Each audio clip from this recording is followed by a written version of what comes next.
We were very focused on the entertainment aspect of it, of the shock and awe, of validating that the other side exists. And I really want us to bring us into this level of expansion, of change, of transformation, of truly understanding the purpose behind the connection. But then what's beyond that? Why are we connecting? What is this sole purpose of this connection? How is this actually going to change in the lives? What does it create for us in our knowing and connection to the other side? And for mediums specifically, it's to really own their gift and purpose and knowing how to fulfill their purpose with spirit, by being more sovereign, by being more empowered, and by knowing how to master their energetics. We all contain magic. The question is, how do you contain your magic?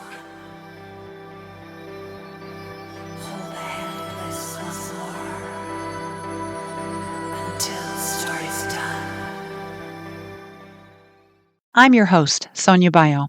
I'm a transformational coach, yoga educator, singer, and embodied alchemist. I'm here with you today to share the stories, the practices, and the awakenings that truly contain her magic. Let's begin. Hello, my lovely listeners, and welcome to episode 14 of Contain Her Magic. Today we're asking the question, could you be a medium? Have you ever had a gut feeling you couldn't explain? A sense of knowing that arrived before logic could catch up? A dream, coincidence, or experience that made you wonder if there might be more to life than we can see? Many of us have had moments like these. Some dismiss them.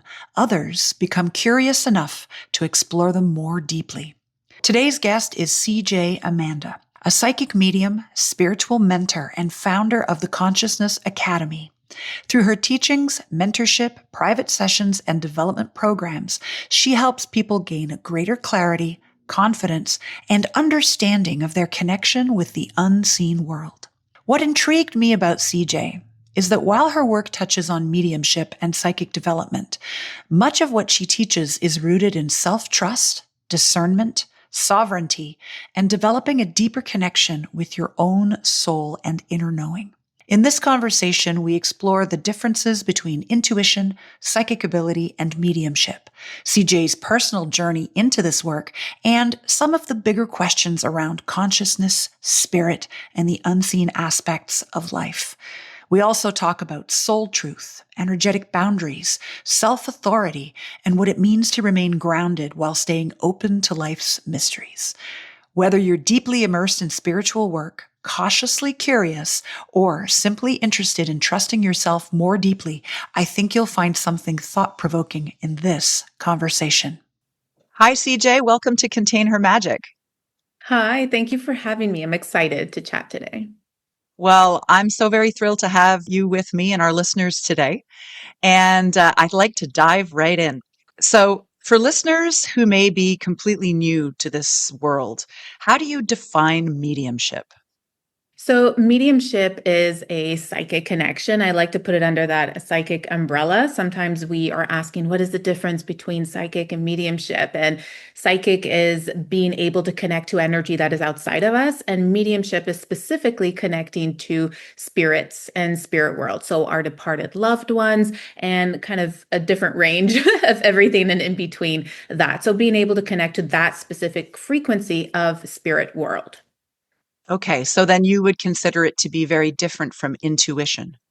Yes, very different. Intuition, I see that as a connection to self, whereas psychic connection is anything that is outside of us, reading the energy of anything that's outside of us.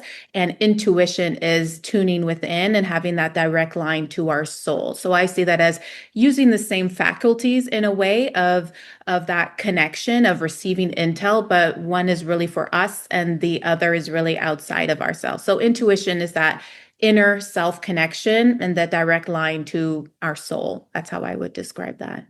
hmm And then so mediumship adds another layer where you're actually channeling something from another realm or from, that's what I'm curious about. What are we channeling?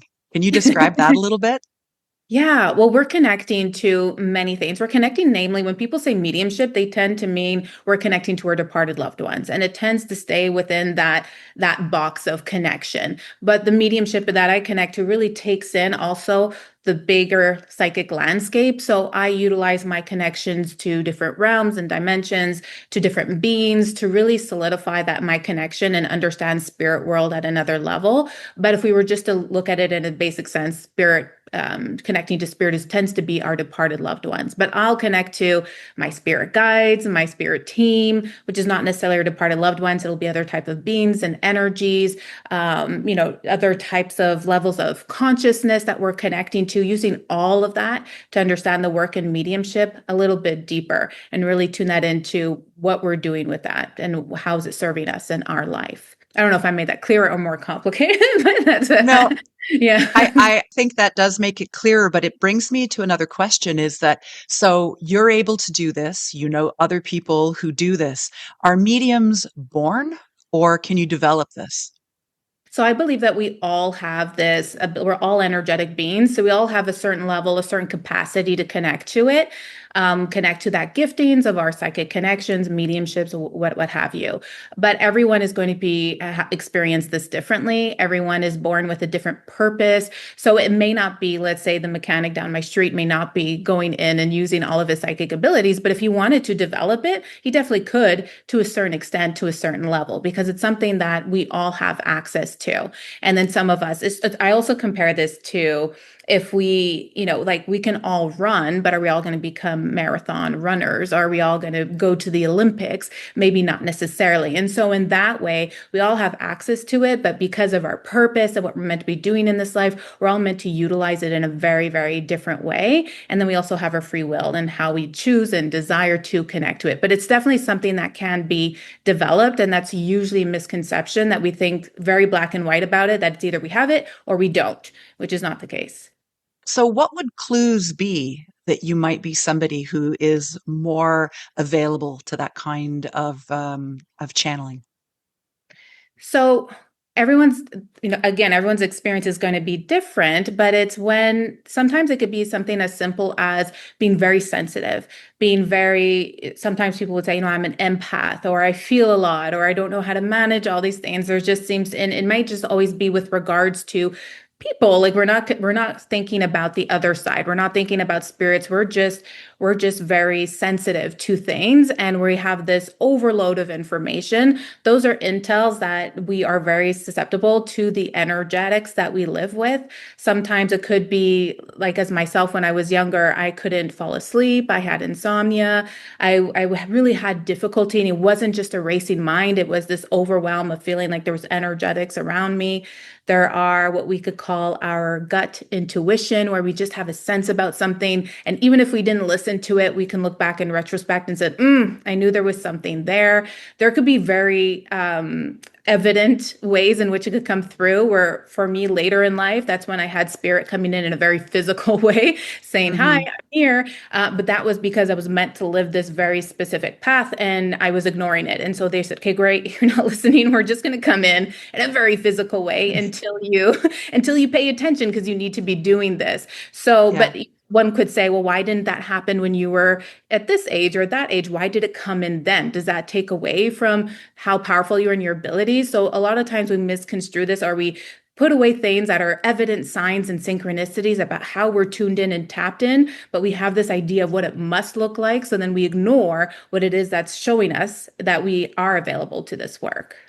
Now you said something that intrigued me. They came in very physical ways. Can you describe that? Yes. So I was woken up in the middle of the night with footsteps running down by the side of my bed.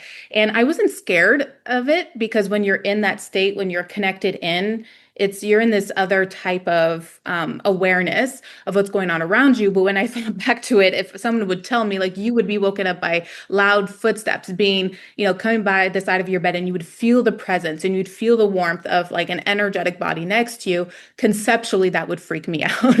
But when it happened, it didn't. But I would have all of these type of happenings, or I would have, spirit touch my arm or my hair, and or would show up as a shadow form in my kitchen. And so I would just have all of these very physical presence, or I would hear them out. Like, it wasn't just a voice in my head. I heard the physical voice of a man Mm-hmm. outside of me. So there's all of these physical apparitions to really get my attention.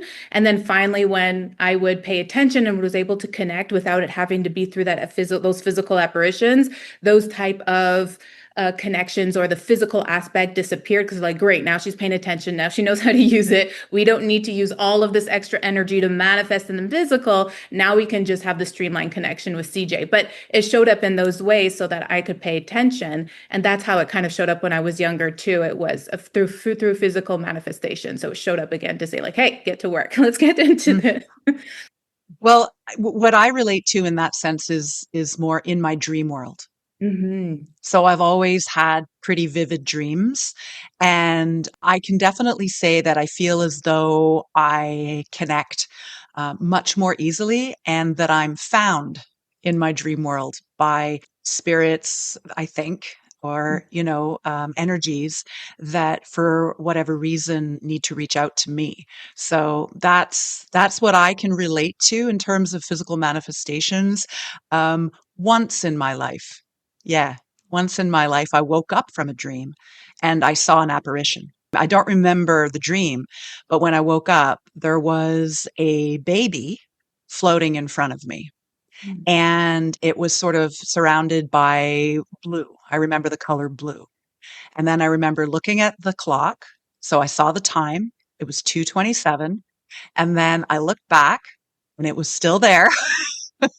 And then I rubbed my eyes again and it was gone. And a week later, I found out I was pregnant.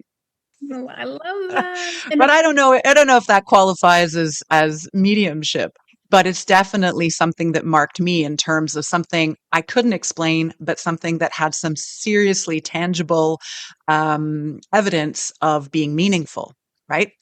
right.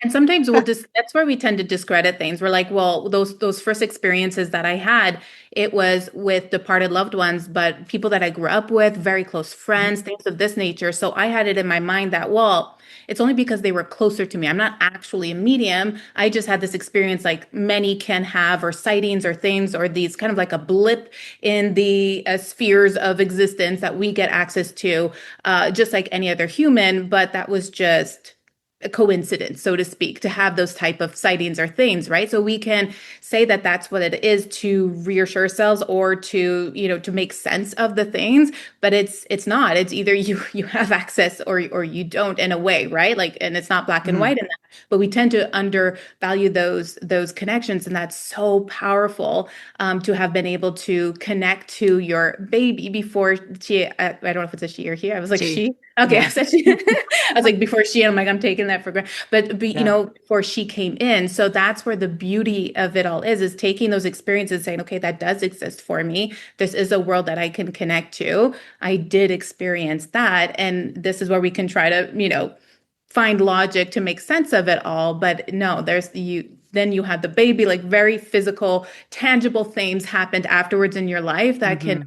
have you kind of work your way around it in a logical way. So I think that's so powerful, so beautiful, and definitely a connection that you had. And that dream state tends to be where many people can have those experiences, because that's when we're most open. That's when we're most available to receive, and we can dive into those connections. I was often woken up in my those states where I would also have very, very vivid dreams, very much connected to energetics, but it was very much my own energetics and just my vivid imagination going from there into different realms and stuff like that. But spirit connection, I was always woken up. I was never, we're just staying in dream world. We're woken up like you did, woken up, seeing it in front of you, experiencing it, and then kind of tying it with a little bow with that experience in your life afterwards. So there's always a rhyme and reason for that. Yeah, and in my experience, I mean, it wasn't a dream. That's what when I have mentioned this story to people, I tell them I was very much awake. That's why I reference looking at the clock. Yes. So it was like I was in that susceptible, open state because I had just come out of the dream world, but I wasn't there anymore. So I think that maybe this is proof that there is actually overlap depending on our receptivity. of these different states or these different worlds, and that our reality is really subjective. And I think that when people start to open up to the idea that our reality is truly a product of our senses, and Mhm. then our experiences and our collective stories. But if we become open to other senses that may be available to us and then begin to reinterpret those stories, it can truly change who we are and how we live our lives. And I'm curious to know, then you spoke a little bit about your early experiences, but then how did it develop from there? So tell me about your journey into mediumship and into guiding other mediums. Yes. So, and I would like to say that when I just to like come back to that, because you said looking at the clock, and when those stomps came in my room with the footsteps, I did the same thing and I looked at the clock.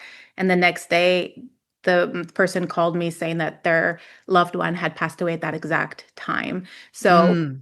I just love that parallel right there with that confirmation because it did require that for myself to validate that and kind of opening myself back up to those connections. So very, very powerful. So yeah, when I was younger, I had an experience where a male energy had grabbed my toe in the middle of the night. And this was, during the times where I couldn't fall asleep. I was young, like 8 years old, around that age. And that really freaked me out. And so I closed myself off. I ran downstairs, I remember, to my parents, and they just said, you probably just have tingly feelings in your legs because you're tired and trying to fall asleep. And I knew that it was a male energy who grabbed my toe with fingers, feeling them physically grabbing my toe. So that was a very, very vivid experience for me. And I didn't try to, I wasn't trying to make myself believe that it wasn't that. I just didn't want to have anything to do with it because I didn't know what to do with it, especially at that Right. age. I didn't have those tools. So I said, I don't want anything to do with this. And I needed lights to sleep with at night. I needed to close my curtains. There were certain things that I would do that if anyone were to evaluate me, they would probably think that I was OCD, but I really wasn't. It was just procedures I needed to do. The only thing that I knew how to really create that protection or that feeling of safety for me. And then as I went through life, I just kind of, the ghost things and those type of stories always interested me, but I always stayed at bay from that. When I would have friends wanting to explore Ouija and stuff like this, I just knew intuitively, I want nothing to do with this.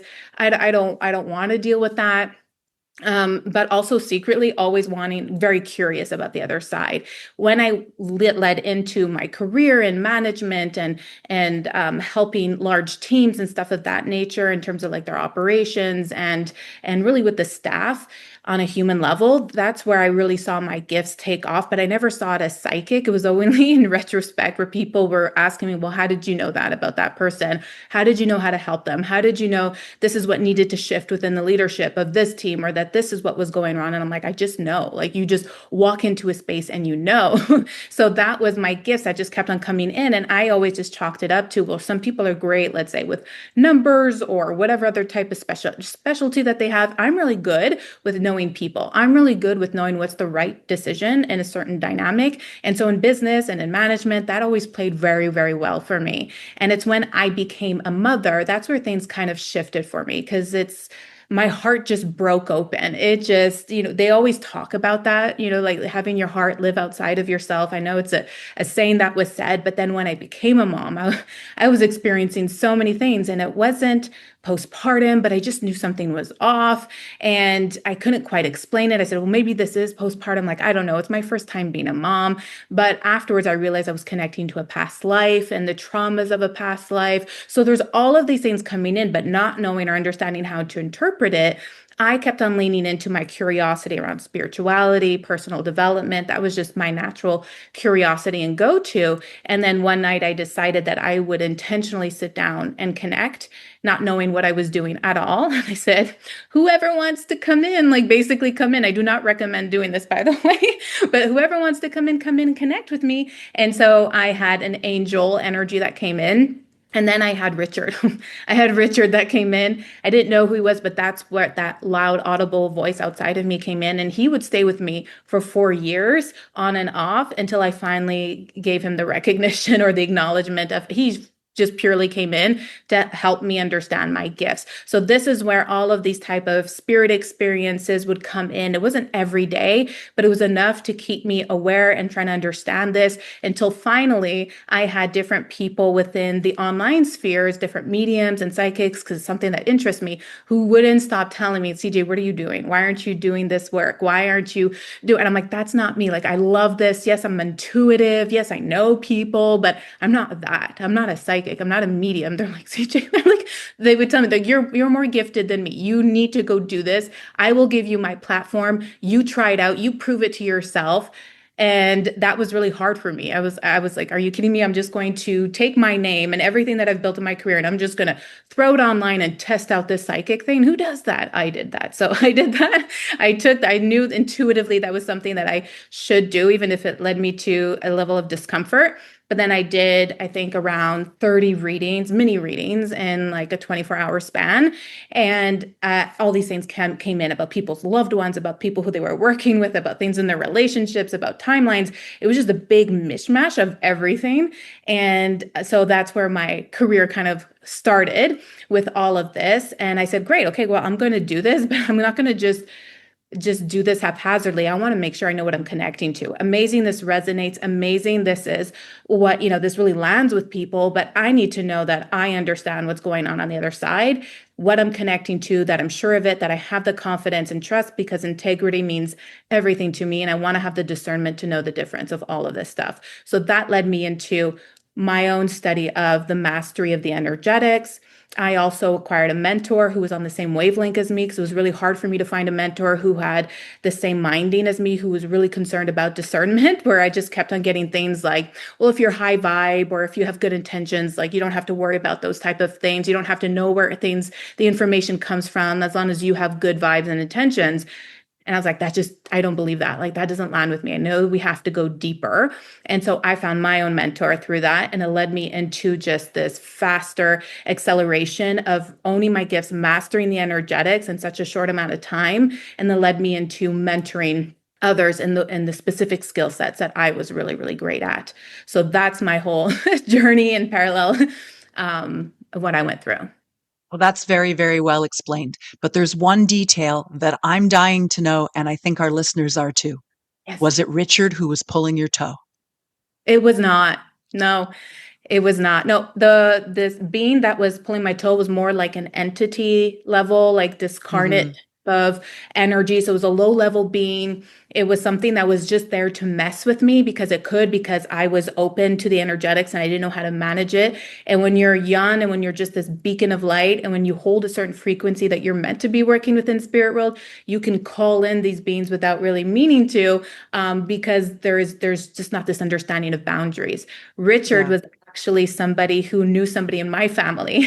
And it was interesting because 4 years later, I told this family member, I kept on having the spirit come. His name is Richard. His name, this is how he passed. This is the photo that he's showing me, that I keep seeing him in a photo. And she looked at me, she's like, are you kidding me? Is this Richard? Is this Bob or Rob or however she called him, or Bob that passed away 4 years ago, CJ? That's my Richard. And I was like, who are you talking about? She showed me the photo and it's exactly as I described it.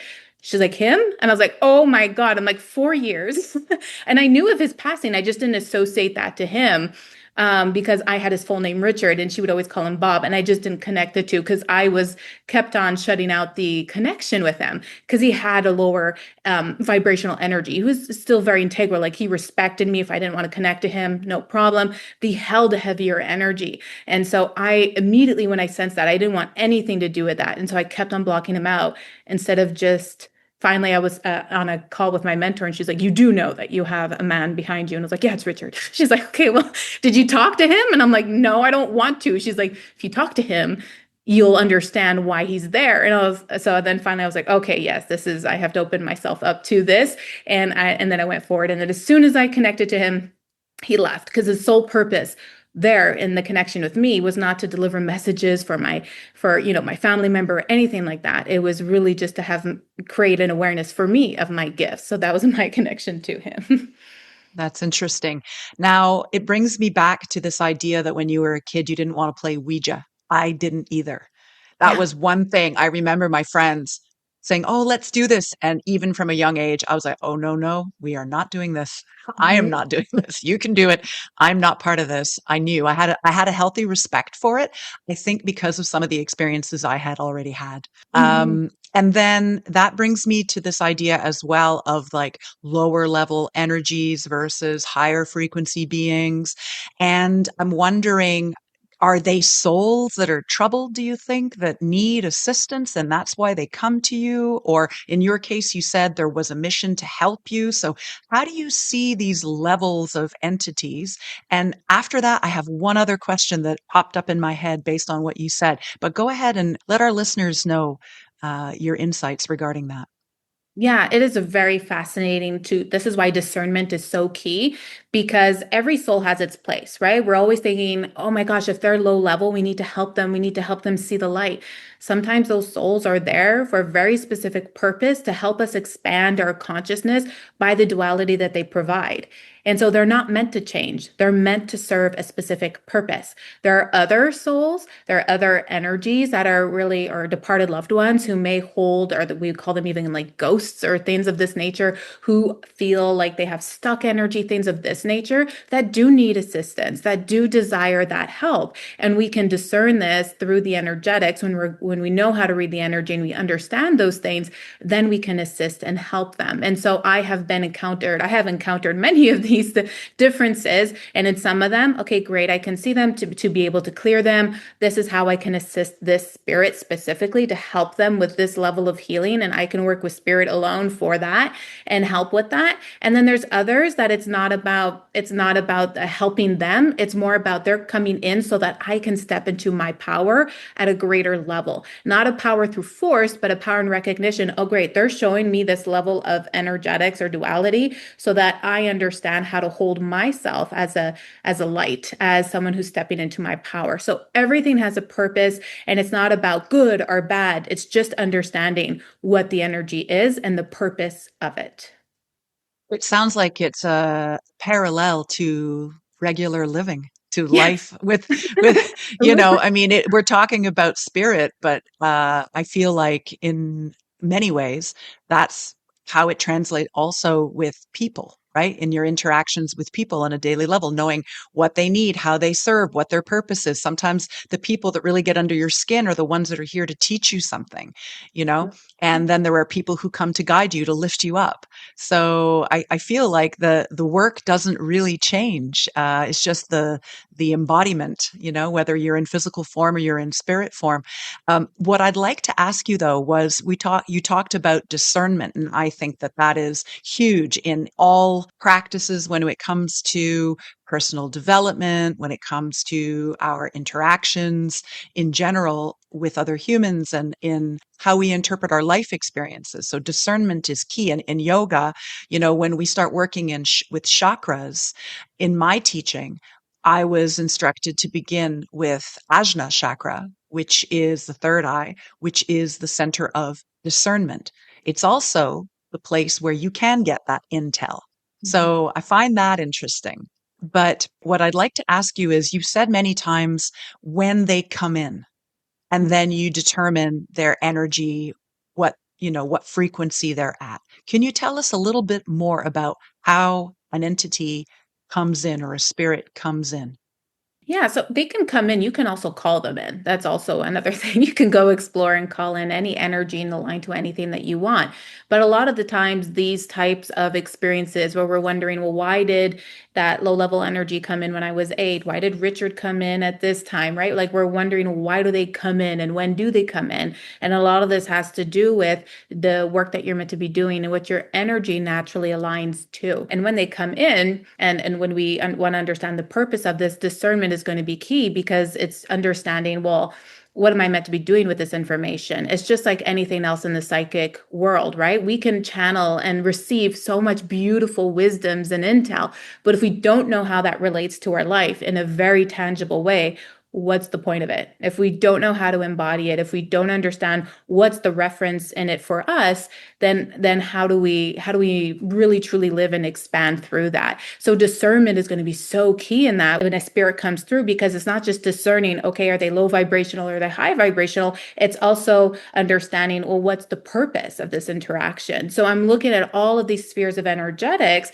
because I want to understand what the purpose of it is, not seeing it as good or bad, how if I should shut myself down, open myself up. Like, it has nothing to do. That has all understanding of, wow, what is this offering me in terms of my understanding of my consciousness, of my expansion, of how I can go deeper with something, of why I'm meant to connect with this. It could be because I'm meant to offer perspective in my teachings to my students. So sometimes, spirits will come through to me because I'm meant to show an interaction with spirit in a way that's going to land better with them. So that's why they're coming through, so that I can know how to teach differently. So there's so many different ways in which why they'll come through, but discernment will be understanding how to read energy accurately, knowing how to discern know the difference between your energy, so your chakras, your energy system, how to ground yourself, how to manage your energy versus someone else's energy, making sure that they're not intertwined. So there's many things to look at and explore. When I say discernment, it encompasses almost like a full kind of like a 360 element of understanding how to connect, read energy, manage your energetics. It connects to so many different paths of understanding when I say that word. And well, I'm going to come back to the idea of when you said when they come in. Okay. Yes. So if I'm listening to this podcast today, Mhm. one of my listeners might be asking themselves right now, how do I know when something's coming in? So in your experience, is it you hear a voice, you have an image? How does it translate for you? Okay. So yeah, so it depends it's going to depend for everyone. I know that's like not the most fun answer to receive, but it depends on each person and how they're willing and open to receive that information and where their sense of awareness is. It could be something that we're visualizing, something, and we're not actually visualizing, we're seeing in our third eye. It could be something that we're hearing or a thought form that's coming in. It can be something that we're just sensing, like we're sensing just a type of energy around us that doesn't feel like ours. It can be that we sense a presence behind us and we look and nothing is there, but we can't see or hear anything else. We just felt something behind us, but we can't quite stick to understand what that was. And so we'll discard that experience, but that can be an actual experience of spirit coming in and making themselves known. There's signs and synchronicity. So we may not use any of our senses, but we may receive signs and synchronicities in a very tangible way in our life, where we're thinking of our grandmother and then all of a sudden we see a bird that for us, it's like the sign of them, or their name is said when we're out in public randomly. And we're like, that's funny. That's the name of my grandmother. And I've always, I was thinking about her. So there's so many ways in which they come in and where they make themselves known, but that'll be unique to each and every one of us, depending on how we've developed those channels, so to speak, of psychic awareness. And so that it's really going to depend for each person. I want to also just ask you is in your journey, have you felt moments of resistance to this, or have there been people around you in your family or your friend or your work circle who have pushed back on this idea? So it's interesting with this because anytime where we feel like resistance or pushback, it tends to be the mirror of what we're holding within that level of doubt or insecurity. It tends to be mirrored within our daily life. So I didn't have that pushback within, let's say, my family or my inner circle, because it was something that was just so innate for me. I didn't feel like I had to prove, I had to justify, I had to announce. I think it was just one day my parents were like, "What are you doing? Like, how are you making, like, are you still at your job? Like, what are you doing in life? What's going on?" I'm like, "Oh, by the way, I'm a psychic, I'm a medium." I built a whole business. By And the like, way, just by the way, they're like, "We should check in with you more often." I'm like, "Up to you. There might be more details coming in like 6 months from now, you know?" So that was always fine. It was more about leaning into my self-trust of this work, because nonetheless, when I was doing my, like studies, I was, studying law, political science, and business. I had all these degrees under my belt. And when you go into any type of field, you can utilize that. There's like a barrier where you're saying, well, I'm relying on this source of knowledge. knowledge, or I'm relying on this textbook. Whereas psychic work, it's really just you, yourself, and like it's just you. It's you and that contact. And so there's this immense amount of trust that has to be created in that. And so I was diving deeper in that. That's where the trust came in, and really understand that discernment part came in a lot as well. So really doubting if I could, if this is something that I was meant to go forward, if it's something that I could create a whole business around. If there's so many doubts that came in at the beginning, also because I was living so much change in my personal life. I was the sole provider for my family at that time, and I was a single mom. So all of this happened at the same time as when I launched my business. It's funny how life kind of just throws you that all at the same time. So I said, great, this either works or I'm not providing for my family, and this is a big failure. And in this type of work, this is something where it could easily be judged. So there's more of that type of instances of like, I know my gift. I keep on being shown over and over and over again how incredible this is. But to really lean in and say and claim this space is a whole nother level. And it really led me into true embodiment of the work, not just trying to say flashy things and say, okay, great, this lands, this resonates. We're just living in the ethers of this work. Is really, okay, well, how do I embody this at a next level? What does this actually look like in my life? What does this look like if I'm not just holding the hat of a medium when I'm in a session with a client, but that if I'm holding this energy all throughout my day, even as a mom, even doing grocery shopping, even doing all the things, even as a friend, what does this actually look like if I'm holding that energy and I'm being that person? So it required this whole identity shift in a way, and truly leaning into the trust of who I am. That was the bigger source of it. Of course, I had some things at the beginning as I was leaning into really claiming what I saw and how I connected to energetics, where I would have people say, oh, okay, well, which grandmother was it, or which grandfather was it, right? So I did have some of those testings at the beginning, and that just allowed me to double down on my power of how I wanted to lead the energy, because it wasn't about the clients telling me or dictating to me how I'm going to be utilizing my gifts. I was like, well, I'm not going to pick which grandmother it is. I'm going to explain why both of them are there and what ends, why they're both here, the energy of it. And they're like, okay, okay, okay, okay. I get it. I get it. I get it. I'm like, I get to lead it. I get to utilize my gifts in the way that I know I'm meant to be using it. No one else is going to dictate how I'm supposed to be using my gifts because I'm the expert in it. So it was just many experiences that allowed me to double down on that gift more so than anything else. So that's how I experienced my evolution or my start of it. But I have so many client experiences of like what they traverse and what they go through, and it'll all look different, but they all hold this great fear at the beginning, at least, because, and that's what a lot of the work that we do, because we are dealing with something that is a bit unknown. We're into the ethers. We are being asked to lean into this full body trust of where our reality may not be representing exactly what we know psychically yet. And so we have to trust in this psychic, in that intel and the intel we're getting that defies logic and that defies the reality that's in front of us. So that's the biggest level of trust I think someone can lean into that asks of us.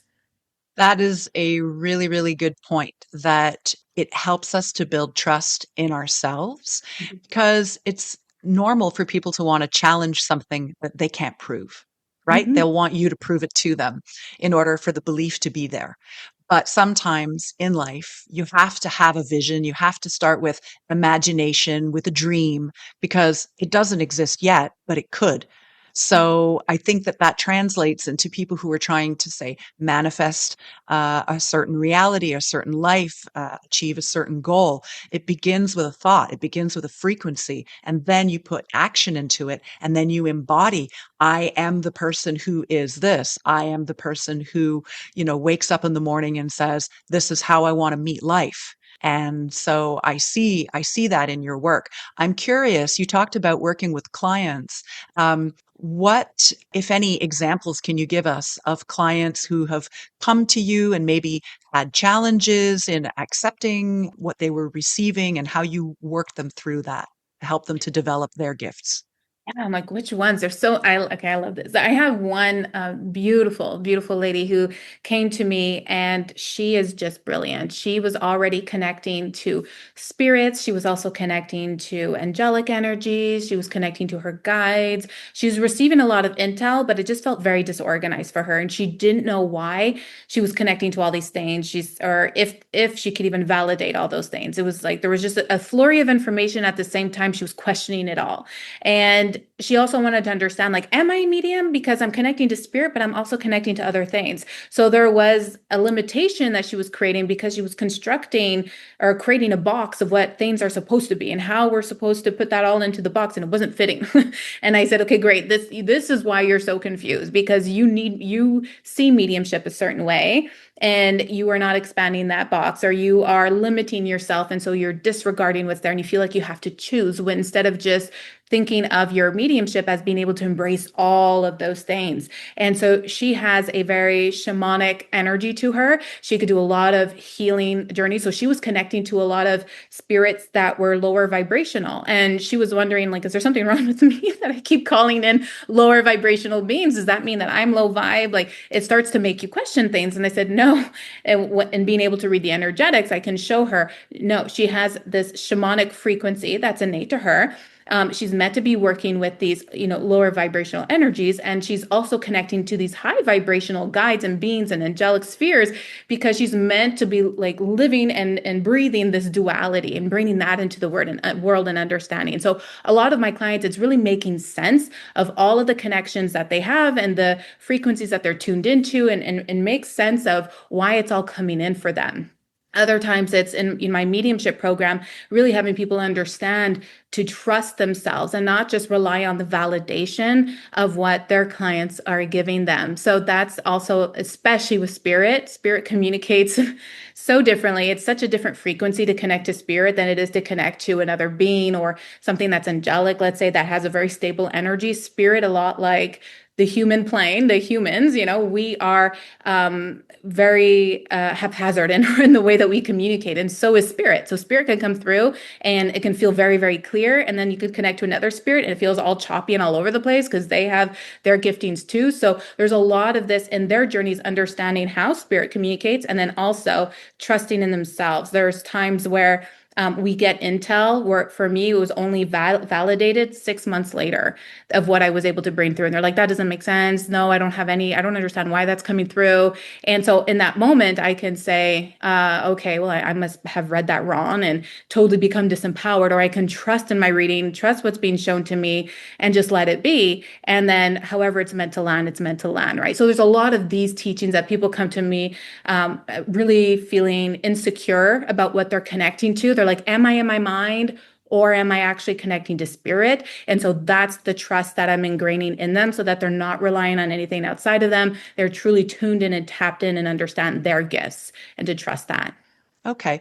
And one thing that stood out for me in your work was your distinction between, psychic information and soul truth. So can you explain that? Yeah, our soul is that's our direct connection to ourself and the blueprint of what we're meant to be living in this life. So we can connect to any type of psychic information, but our soul and that connection to our soul will give us the discernment and that ability to know what is right for us. So we can connect to anything. We can connect to any type of frequency, consciousness, any type of information, but then knowing what is meant for us, what is in alignment for us, or what it's referring to. So again, I might be connecting to, let's say it's a dragon being energy, or I might be connecting to a celestial guide. Amazing.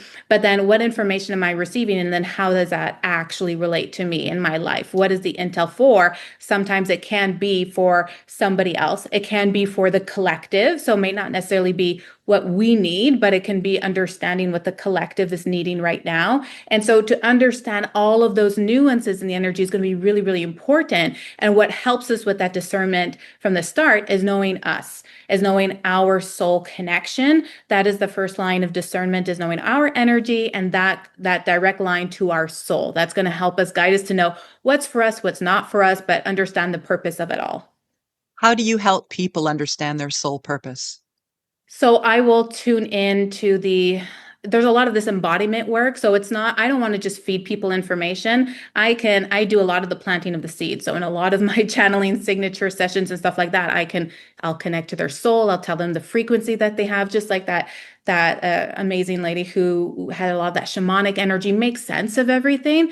But then after that, for them to truly understand their soul connection, I want them to build that relationship. So I'm teaching them the energetics of knowing how to build that for themselves so that they can be empowered to gain that information, to understand what to connect to, how to utilize their gifts so that they know how to steward their life rather than just needing to rely on another psychic to feel confident. So all of this, or everything that I do, all the intel that I provide, even if it's just the planting of the seed through what I bring, it's all those stepping stones so that someone else can be empowered in utilizing their gifts and building those relationships of the connections to their soul. What embodiment tools do you use then to help people to do that? So the first thing would be to really understand yourself, like embodiment. We need to first understand the discernment of your energetics of your body. You were talking about chakras before. So that is going to be key, is really start understanding yourself. Some people think that's kind of the boring work. They're like, oh, but I just want to connect to everything that's outside of myself. I'll get all the psychic intel, know all the things.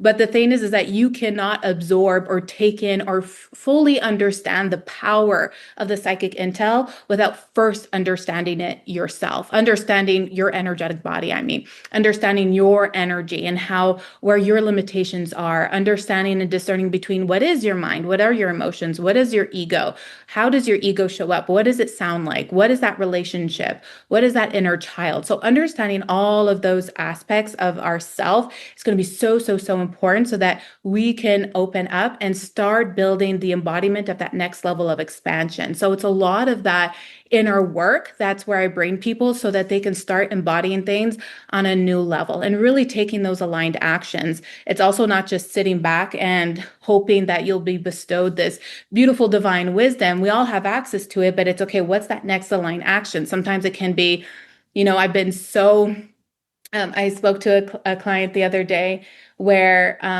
she asked, she's just a go-getter in her business, and she just had a huge to-do list in the morning. And she asked me if I had felt anything in her house around just the energies or whatever. And I know that she's talks a lot about her grandfather and the connection to her grandfather. And I said, you know what? I'm actually feeling your great grandmother around. And I started bringing in the messages from her great grandmother. It just opened up her heart space. She just started crying. She's like, I had the biggest to-do list and now I'm just here crying from my whole morning, letting it out. And I'm like, yeah, but those are the first steps to that embodiment process. It's not just this to-do list of I do A plus B plus C, and then it'll just be part of me in the embodiment.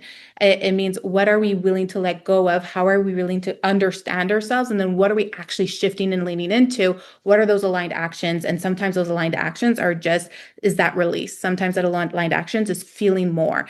So the embodiment process is really going to be unique to everyone, but that inner work is key to the embodiment process. So you could say that's how they contain their magic. Yes, absolutely. Because Holding that. Yeah. my work is very much linked to the idea of containment as well. Is like, how do you hold your energy?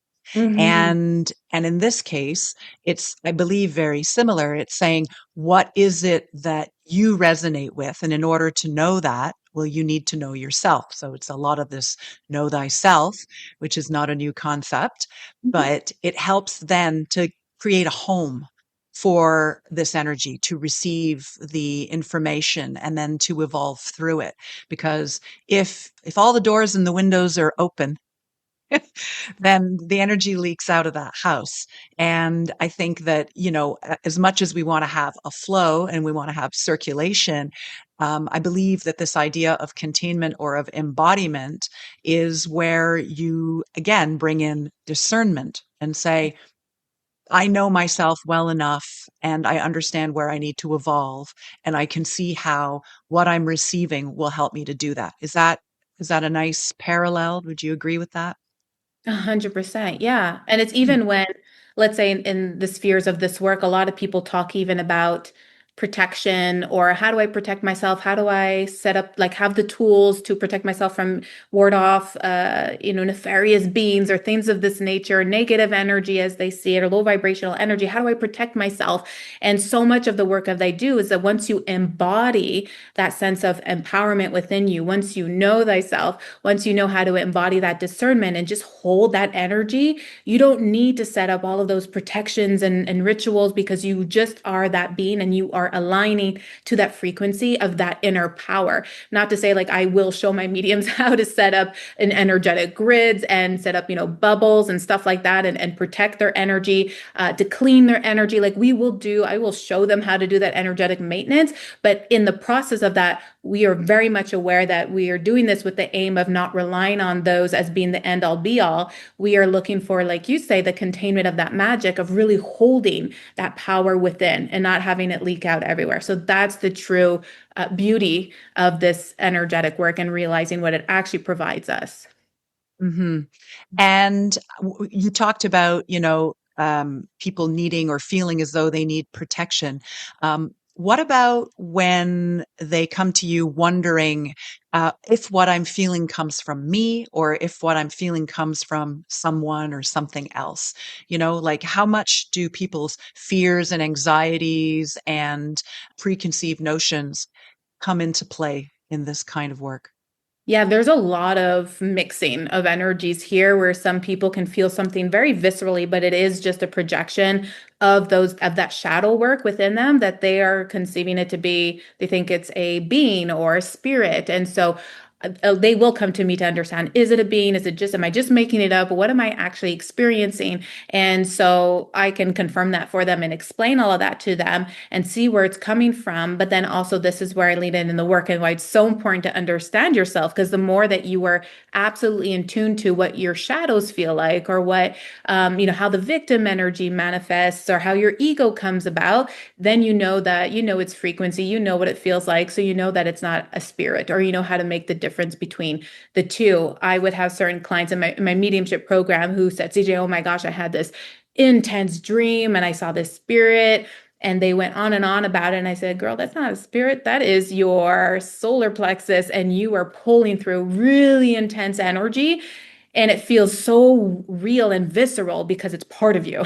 So part of you, right? And then there's other times where she's like, was that me? And I'm like, no, that was definitely a spirit. So then we can definitely look at that. So yeah, we will definitely have both of those experiences. But this is why we have to know ourselves so well in those energetics, and know the frequency of spirit as well, so we can start to discern between all of these things. And this is where a lot of that, that mind chatter could come in, where we're visualizing something, or fears make something bigger than what it is, right? Where we start sensing into something unknown that incites a fear, and then we create a whole visual aspect to it. And so then all of a sudden we think that we're, face to face with something demonic, when in fact it's just our fear amping it up. So yeah, there's definitely all of this crossover. Definitely begins with the discernment level of understanding our energy versus somebody else's, and knowing what our energy is doing. I have some clients who they just naturally integrate their energy or absorb the energy of spirit, or they feel like in order to communicate, they need to take on this energy of spirit. And so in that way, there's like this whole kind of deconstruction of how they're communicating with spirit, or else they're just going to be drained. And then there's other people who are just naturally closed off, and we have to work on opening them up. So it also really depends on who is being the receiver of all of these things, and how does their energy actually work. Yeah, because I hear that from empathic people quite a lot, is that their tolerance for other people's energy is only so much. And in as much as they're gifted in being able to feel what other people feel and respond to it, and to offer them, comfort, or just someone to talk to that the person can open up to, at the same time, it feels as though in a lot of these conversations I've had with empathic people, that they are drained, and that it does compromise them. From my standpoint, I can understand that. Sometimes I'm drained when I'm in situations where I'm around a lot of people for a long period of time, and I seek nature. I Mhm. crave it. Like, I want to be alone. Yeah. And that's how I recharge my batteries. But What advice would you have for somebody who is empathic and then feels drained by their interactions? Such an important conversation because oftentimes we hold this badge of being an empath like it's just something that's set in stone that we have to live with the rest of our life. And it's something that we can absolutely have agency over. So when someone is being completely drained by their environment, I would say, amazing. That just means that we haven't mastered that level of energetics within you yet. And that's fine. That's just providing you intel. Where I find it unfortunate is when we just kind of like accept it and we live through life through this exhaustion. That doesn't mean that we don't need that time sometimes to come back. And nature's such a powerful thing to be resourced by, to connect back to our soul. It is so powerful, knowing how to set up boundaries in your life in a way where evidently you have that time to tune into your energy and to be with yourself and to tap into that inner power. Like those are all beautiful things. I'm not saying that you have to purposely put yourself in situations where you could potentially be drained just to feel like you have that level of resilience. But I do see it as something where people are like, well, I can't even go to the grocery store because I'm just feeling all the things. I'm like, well, when I go to the grocery store, I am not reading anybody's energy. I'm not picking up on anything. I am completely focused on me because I don't want my energy to be leaking anywhere else. I don't need to be feeling their energy. That's just my personal boundary. And if something absolutely needs to be known as a message, as a mediumship or spirit, which is rarely the case, but if that really needs to be known, I know I set up the energetics and my connection to my guides or to spirit in such a way that like if it really needs to come through and these certain circumstances, I'm open to that. That's fine. You can come in those ways, but it's very, very much where I'm really tuned into my energetics in that way. So with people who are empathic, it's really looking at, okay, great. Well, how do we reconstruct this so that you're not always depleted, or that we could set up a life in a way that makes sense for you, or we can build this resiliency of tuning in and tapping in. And sometimes it's not even in terms of how many people, it's the type of people that we're around. Okay, great. So why are we calling in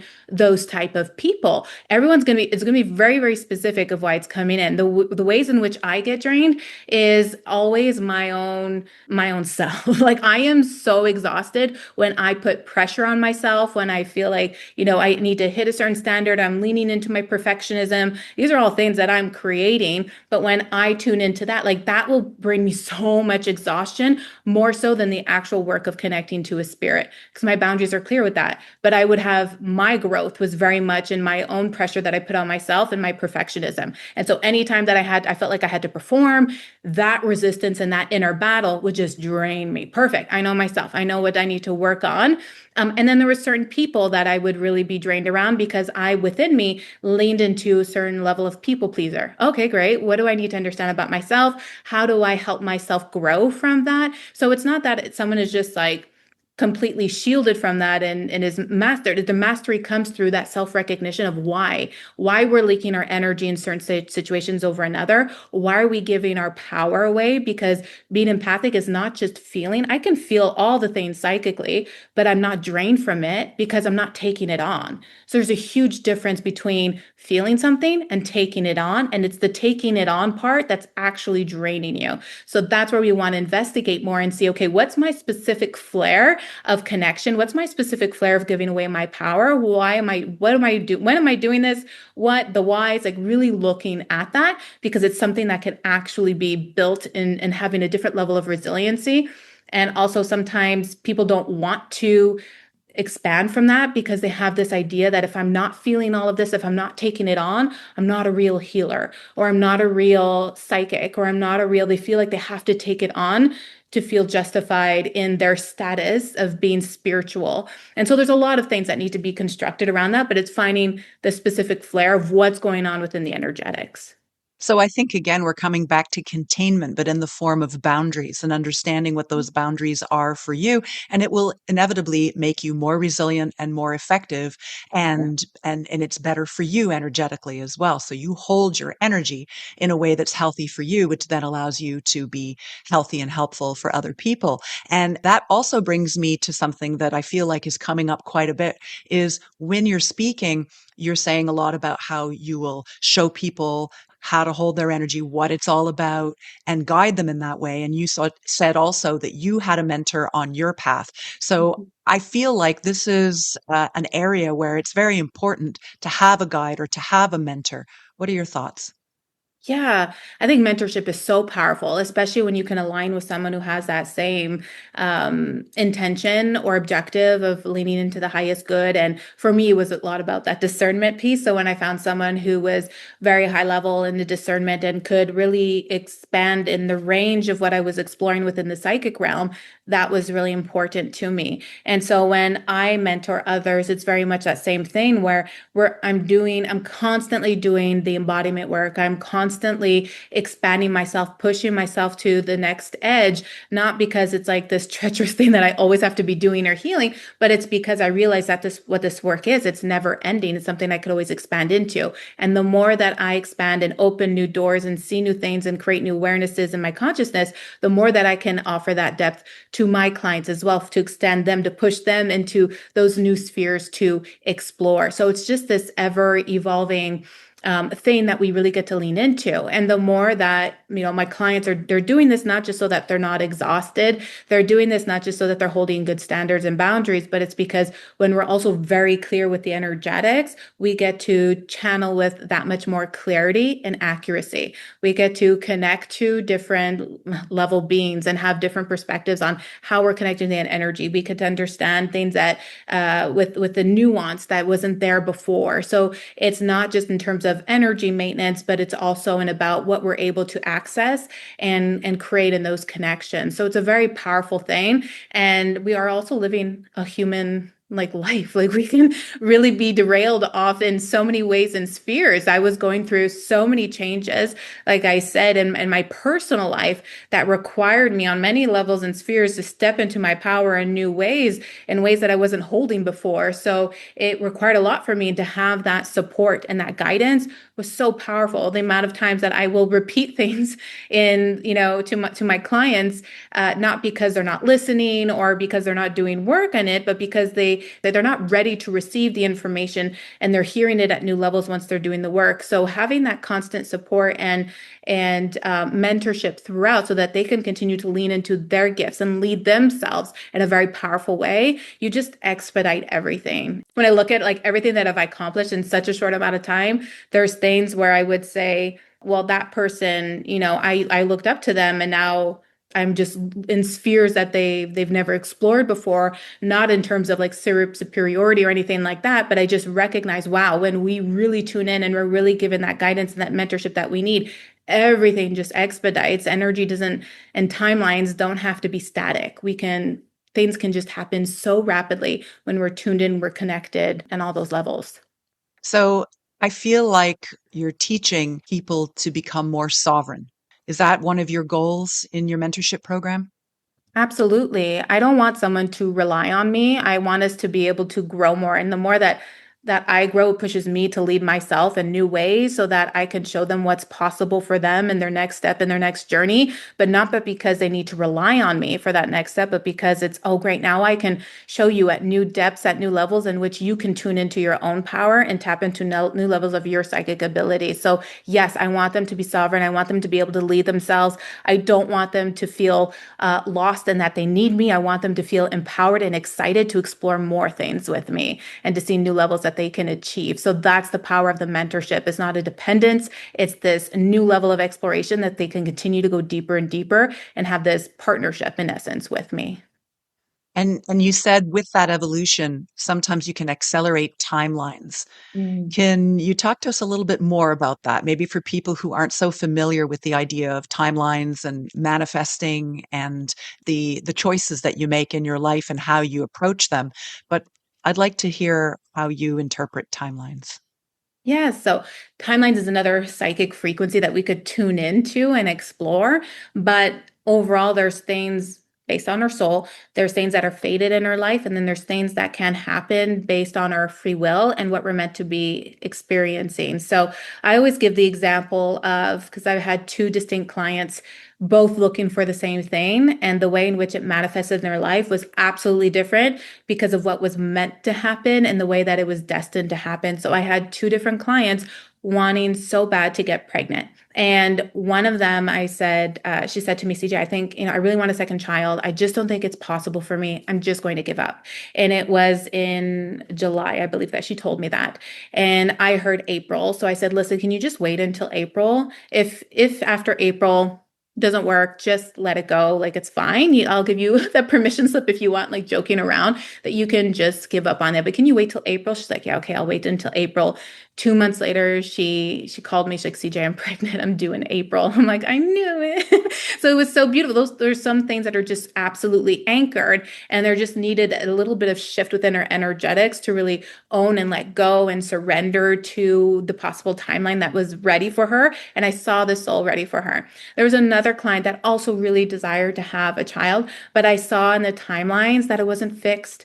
There was no date. It was literally dependent on her energetics and what she was willing to heal within her. And it was part of such a huge journey of her evolution and growth in from her soul purpose of really leaning into that sense of safety, womb work, all of that kind of stuff. And that could be very disappointing to relate to a client. So like, I just want a timeline. I just want to know when it's going to happen. I'm like, it's literally dependent on you. And I know that's not what we want to hear, but we can call that in or we can push it out depending on how we are evolving in our own energetics. So those are like distinct ways in which I can explain the timelines in a very tangible way.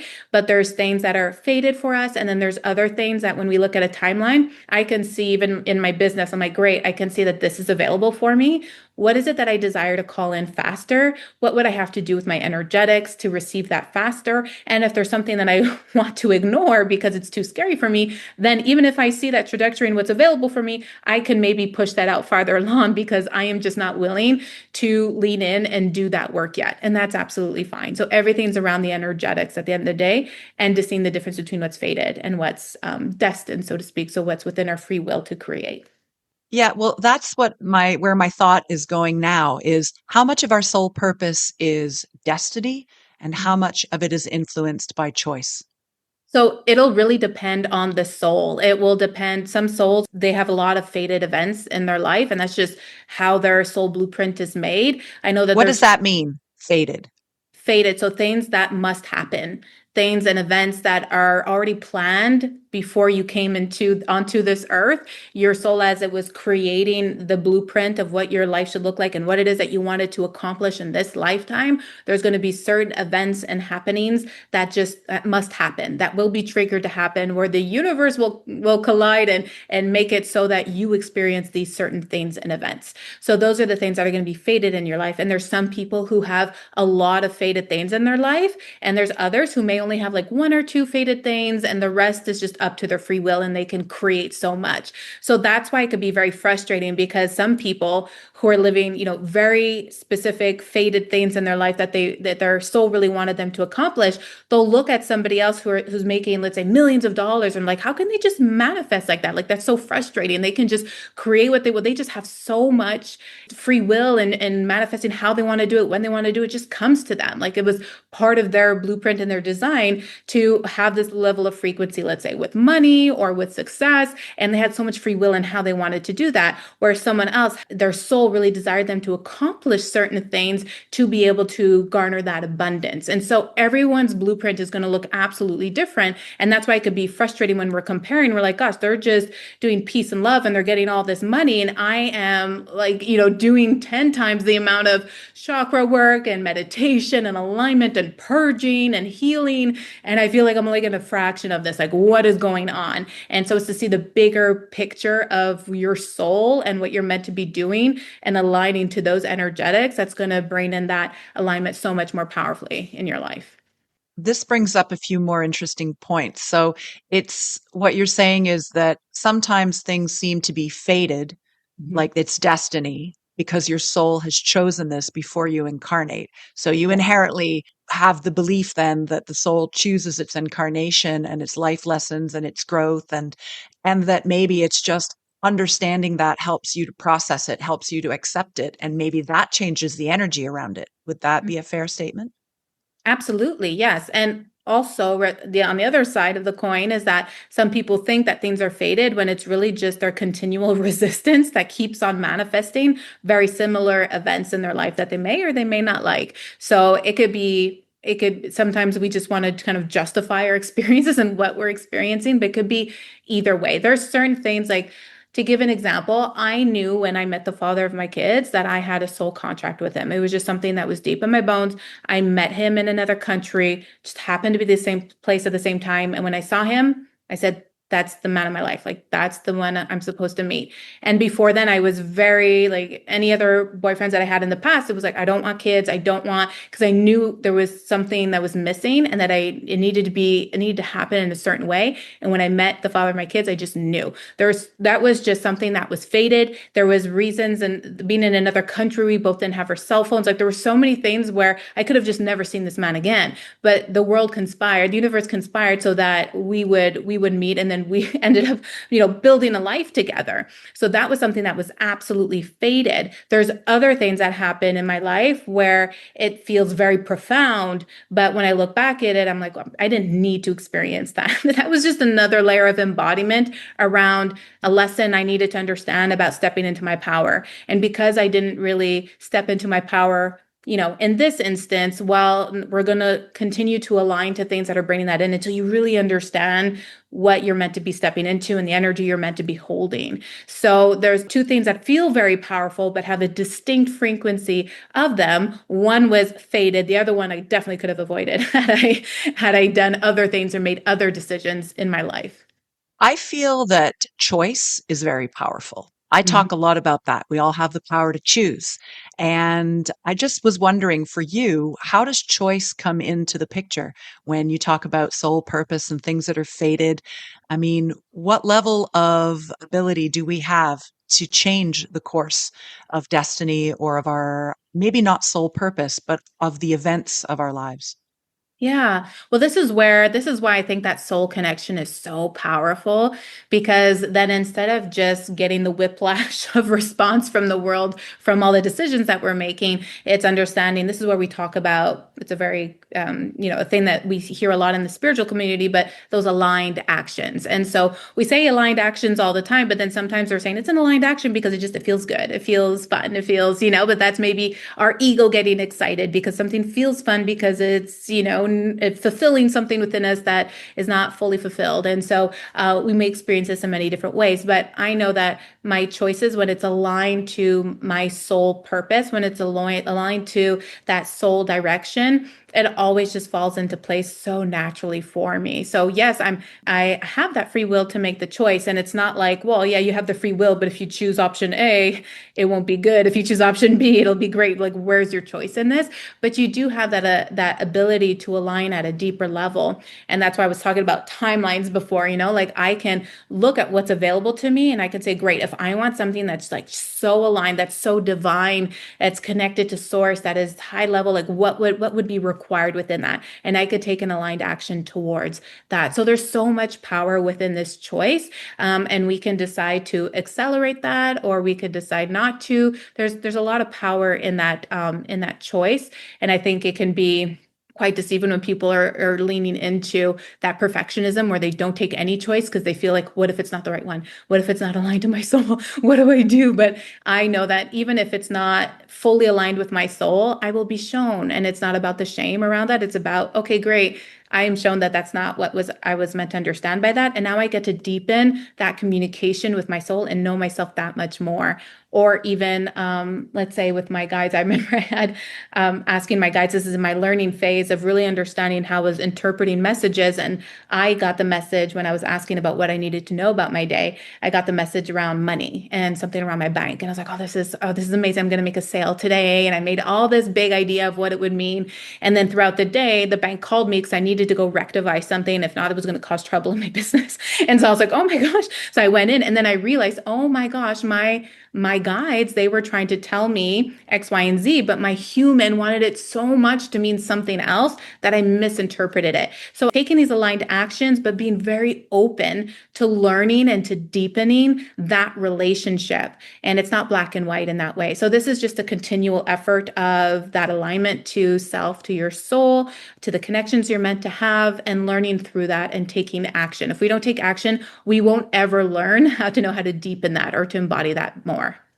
And so I guess the self knowledge then helps you to take either the slower track or the fast track Yeah. Yeah. And it's kind like of a thing. track that and it's a track that it's absolutely up to you. You get to decide how you want to live your life. Like there's no judgment. I just know that I really want to kind of rip off the band-aid and just explore everything. Where in anything, I have to pace myself more than anything else. I have to learn how to slow down. So I'm like, I want to know everything. I want to know the consciousness, the guides, the realms. Like I want to know everything. I want to fast track it. And so there's a beauty as well into slowing down and to really taking it in and absorbing it and embodying it in the way that it's meant to be embodied. But yeah, that's where the beauty of that free will is that we get to choose how fast, how slow we get to go in this life.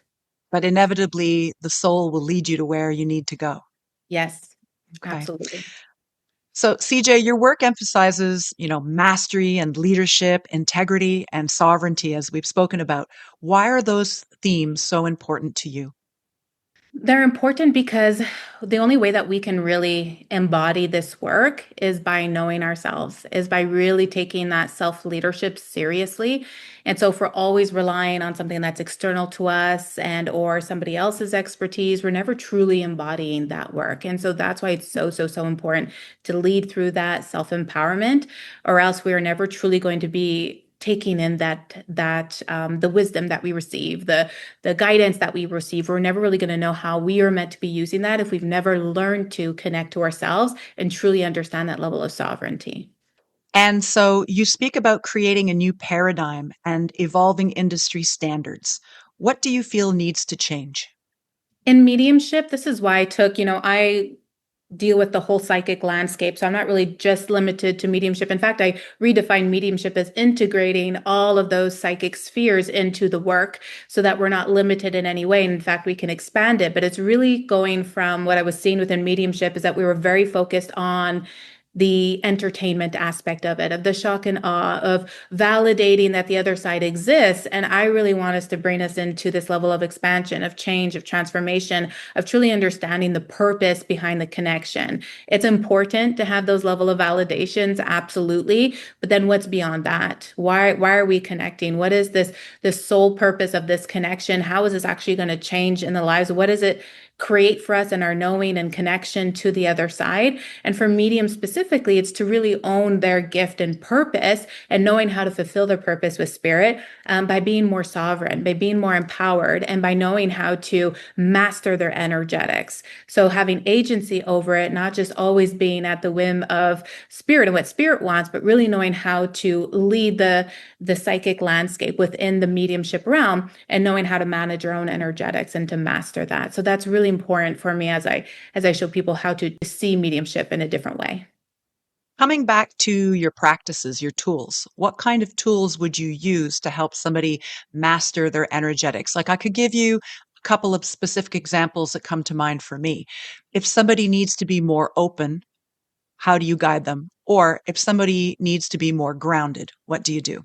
So I would really tune into the very basic things of knowing how to read energy, knowing how to read their own energy, really tuning into those things, knowing the basic things of grounding, of meditation, the different forms of meditation, knowing what really resources them, not just because they read it on a feed of what's a spiritual thing to do, but what actually helps them change their energetics or create that grounding, really create that connection to self. So those are really important things within the energetics. And I say that lightly, but that in and of itself is an ongoing thing, even with the most advanced mediums, that we keep coming back to these foundational layers to deepen them so that we understand ourselves that much deeper. And then when it comes to opening up your intuitive capacities and really tuning into that trust, you can use certain tools like oracle cards for a reason. You can use certain tools like this that can help start revving the engine, so to speak, of all of your channels, but doing it in a way that's very empowered, to not rely on those cards as in a logical manner, to not look at the books and to see what things mean, to not look at the words on the cards, but to really see it as a visual reference to start tuning you into the different awarenesses that you have as you tune into that. So there's different tools that we can definitely use. I would kind of avoid things like pendulums or things that give you yes or no answers, or you're not actually using your intuitive capabilities. You're just getting this outward answer. So there's different ways in which we can help build that to really stimulate that understanding, all within the perspective that we want to tune into ourselves and trust the intel that we're getting and know the difference between our mind, our emotions, our imagination versus actually connected to the energetics. So all of those different things can be very, very helpful as tools moving forward. Hmm. When you're talking, it makes me think about feeling. Mm, So I think the common thread between how to ground and how to open, based on what you've said, is what makes me feel grounded. So maybe like somatically from, in the body, how do I feel that groundedness? And then that relates energetically. And then also when you're using oracle cards or even something like you talk about pendulum, I think that you could say to yourself, how do I feel about what's come up? How do I mm. feel about the cards in front of me? Is it a yes? Is it a no? And I think maybe there are tools, like you say, to not necessarily give a definitive answer, but rather to then test how does that resonate with me? And then to guide you further on your own intuitive path and self trust. Yeah, absolutely. And it's to really, come into just knowing that sometimes we think that all these tools and things that we can be doing are so much outside of ourselves that we give our power away to all of those mechanisms and thinking that somehow we're just not working, that we are something, that we're not connected or we're just kind of broken instead of saying, well, wait, what is my body telling me? How does it work? How does it operate? From, yes, perhaps a feeling perspective, but also energetically, like what am I doing? Am I closing up? Like you're saying, like, am I closing up or am I opening up? And why is this happening? Not because I need to be opening up or I need to be closing up. It's because I want to understand what I'm doing, when I'm doing it, and for what reasons and what's happening. So those are a lot of the tools, is that self-awareness. Like if you're going to meditate, but you can't calm the mind down, or you're just so up in arms around something emotionally that you just can't settle your body, well, maybe you need to go for a walk first. Maybe you need to journal it out before you go and you sit down for a meditation, instead of forcing the meditation and feeling like you're not good at it. So yes, it's really creating very basic things, but also it's all centered around your awareness of self and how your energy works, what emotions are being elicited, how to understand and be aware of all of those things and what's going on. Yeah. And those are really powerful tools in life in general. Yeah. I mean, whether you're walking a path of, spiritual development or mediumship, or if you're just navigating everyday life, the more self knowledge that you have and the more trust that you have in your own feeling and your own senses, I think the better equipped you are to make right choices and hopefully to guide you on your soul's purpose. So inside of, the things that we might see as mystical or magical, in fact, I think there's a lot of practicality. And that's the approach that I like to take as well, is on Contain Her Magic. Obviously, there's this idea of magic and wonder and energy and vitality and joy and flow and pure potential. There's also this idea of bringing it home, of containing it, of embodying it, of making it practical and grounded and applicable in this realm, in our reality, and in every day. So this brings me to the question that I like to ask all of my guests, which is one, do you believe in magic? And two, how do you contain your magic? I definitely believe in magic, and containing the magic is knowing how it relates to me and knowing the beauty of this life and fully living it. Sometimes we want to stay in the ethers and we just want to live something outside of ourselves, but I think bringing it home into this very human experience and knowing how that magic is meant to be lived out in this beautiful material life, I think that is such a powerful way of containing that magic, knowing how it relates to you and how you're meant to be stepping into your power in that very magical yet tangible way in this life. So that's what I think of that. That's very well said. And I'd like to give you a moment now to talk to us about what you have going on in the next few months, your programs, and if our listeners would be interested in working with you or knowing more about mediumship, what could you tell them? Yes, so I have many things underway, but I namely have my signature reading, the medium frequency reading. It's a month-long journey with me with 2 sessions, and then we're in Voxer for the whole month where I am channeling on what your medium frequency is. So what your energy is telling us about how you're meant to be working with the other side, the energy you're meant to be working in, the beings you're supposed to be connecting to. So I bring in all of that information, and then we really work on the embodiment of aligning to that frequency. So that's something that I'm doing now that's very profound. I have all of my courses. I am launching an academy. So if people want to start slow and they want to build themselves up, they can join the academy, and then they'll have access to all the foundational courses, a monthly Q&A, have access to me in different ways on that level. And then I have my mediumship course that'll probably be relaunching again in the fall, and there will be pre-sale pricing and all of that. So those are the things I'm namely working on. And so people could come into my world at all different levels and email me or DM me to know what's the best place for them to begin their journey. That's great. And we'll be sure to include all of those links in the show notes. Amazing. Thank you. So before we close, CJ, I'd like to know what message would you most like our listeners to take away with them today? I would love for people to know that this, embracing their spirituality, embracing their connection to energy or psychic work or mediumship or the other side is not black and white. It's not meant to look a specific way. It's meant to look the way that it's meant to for you. And everyone has a specific path with it. So I invite everyone to explore this in a way of what they've experienced and what they know things to be, and tuning back into that soul connection is going to be important because it's not meant to be compared to anyone else. You're meant to be living a very specific purpose around this. So that's what I want everyone to know, being that everyone that I've worked with has come into this work in such a different way. And if we would see each one of those ways as the only way, we would never explore this. So everyone's path is meant to be unique. And I think that's important for people to know. Thank you so much, CJ, for sharing your unique path with us and your magic. This was a wonderful conversation, and I hope we can continue the conversation sometime. Yes, thank you so much for having me. It was such a beautiful conversation. As I reflect on this conversation with CJ, one of the themes that keeps coming back is the importance of inner knowing and learning to trust ourselves. Whether we're talking about intuition, soul connection, understanding our energetics, or simply navigating life's decisions, so much of the journey comes down to developing clarity and learning to recognize what feels true for us. The answers we're seeking aren't always outside of us. Often, they're waiting beneath the noise, the conditioning, the overthinking, and the self-doubt.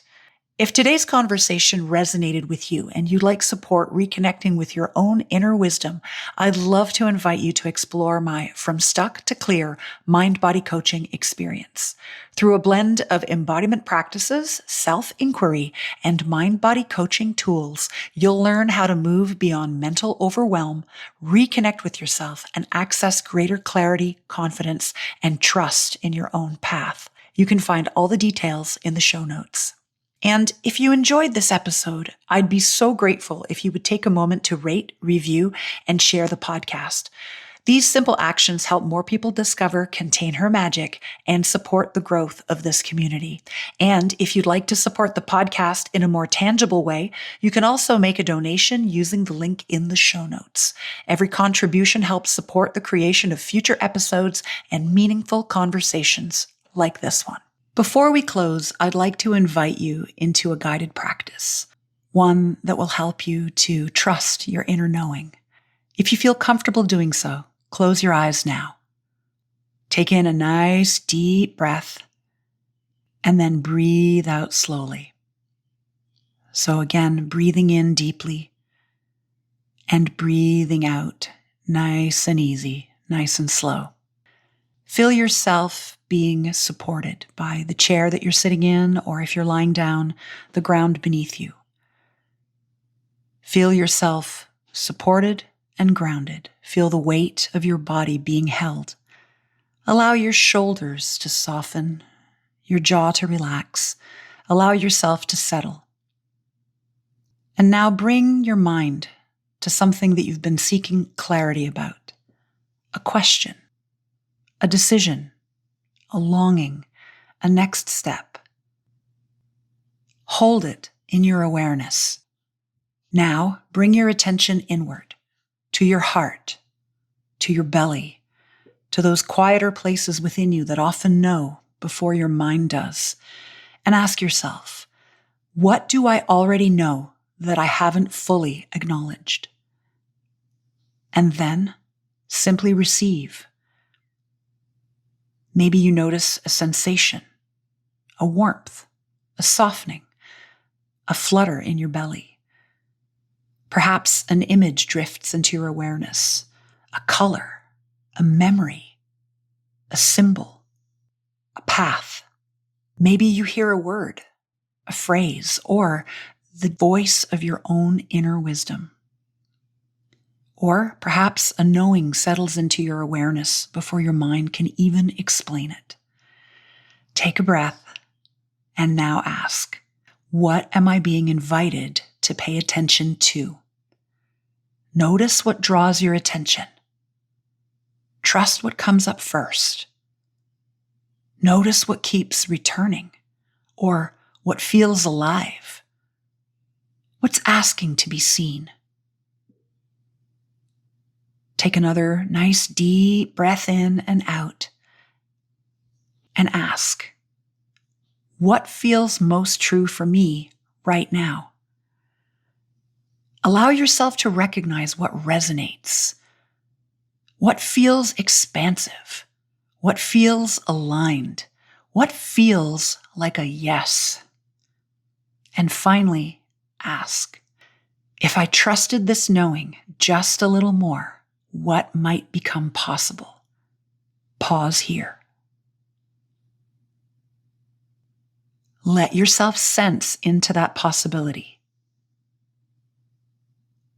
What opens? What becomes available? What wants to emerge? Take one final breath and imagine gathering all of this into your heart. A feeling, a glimpse, a truth, a possibility. Let it travel with you as you return to your day. Because your inner wisdom speaks in many languages, through feelings, images, words, dreams, and those moments when something simply resonates as true. This is your inner knowing. Trust that.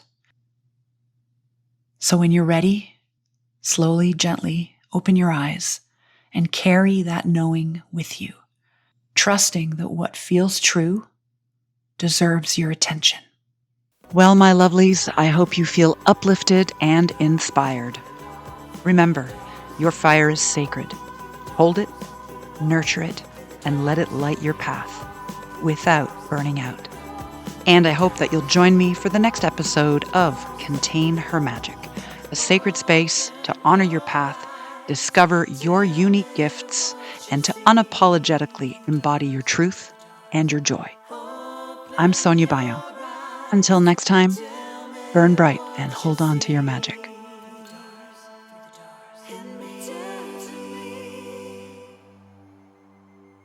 Return to me.